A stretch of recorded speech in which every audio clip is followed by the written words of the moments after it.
Hey everyone, guess who's back? It's Kamish, back here with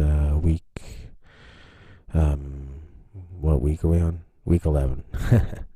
It's been a great season so far. A lot of divisional matchups coming up. Let's get right into it. I got Milan in the 6th, 3-7, taking on Danny, Billsy Bob's 4-6. These teams only met twice. It was last year, and Danny lost both to Milan.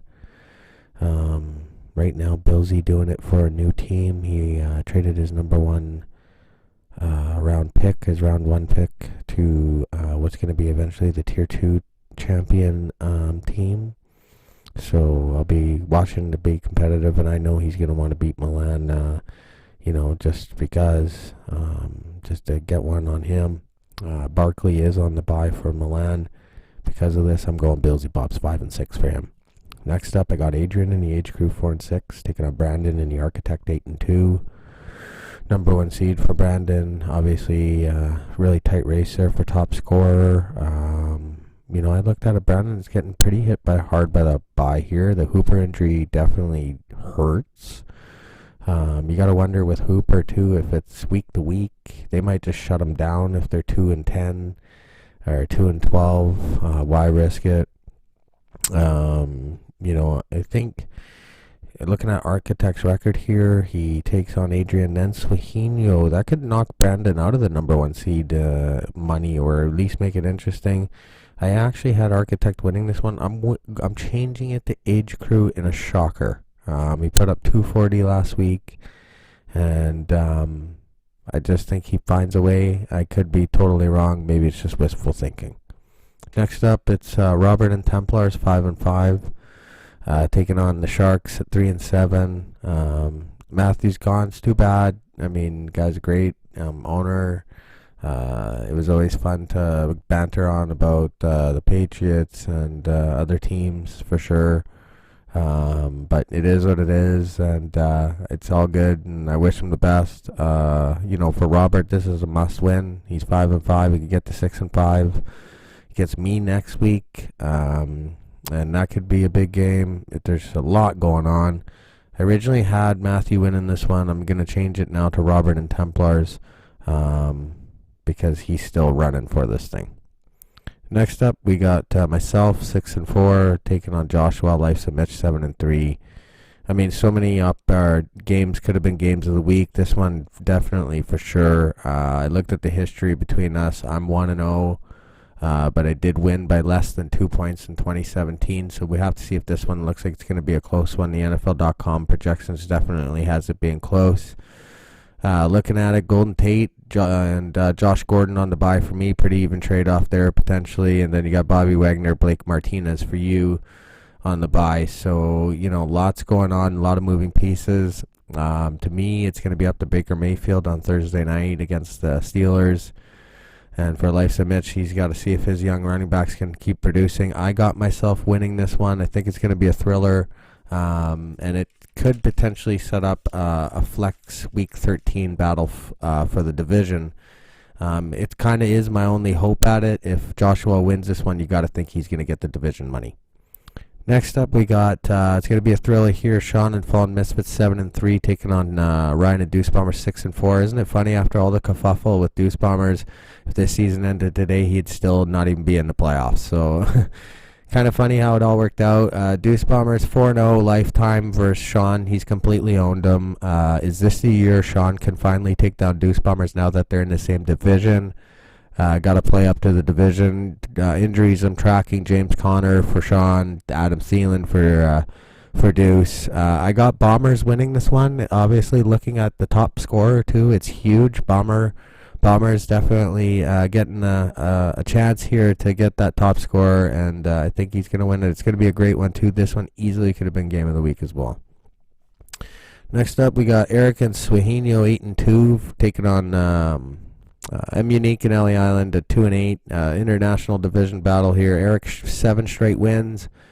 I think he's looking to make it 8 here against LA Island. I think he wins it easily. Setting up a great Week 12 battle against the Architect. Looking ahead, that's going to be one I'm watching for sure. Even though Swahino didn't put the money in, just so you know, Eric, you could have doubled your money by getting the regular season champ and as well as a division champ. So ways to win money for sure, but never seen a worse year really to start to finish for what do I got here?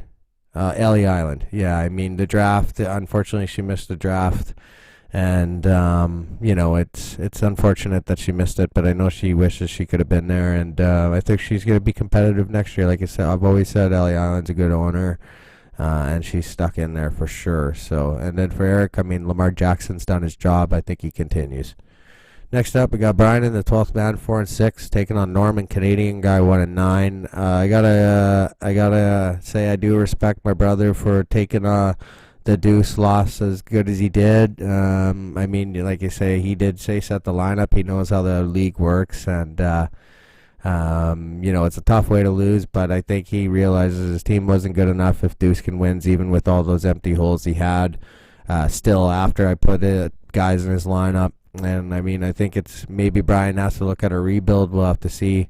Obviously, Norm is currently in a rebuild. I'm happy to hear he is going to be back next year, so I'm really excited about that. I got the 12th man winning this one, though, getting to 5-6.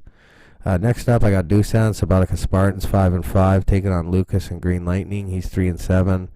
Dusan's still a shot to play in the playoffs. I mean, he's got this one in Ellie Island next, and that could set up some flex Week 13 battles, potentially setting Subotica Spartans a chance to get in.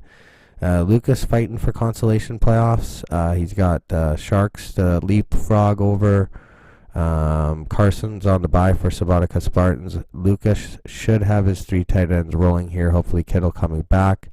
I have Lucas and Green Lightning winning this one, and getting his shot at the consolation and possibly knocking Doosan out of the playoff hunt.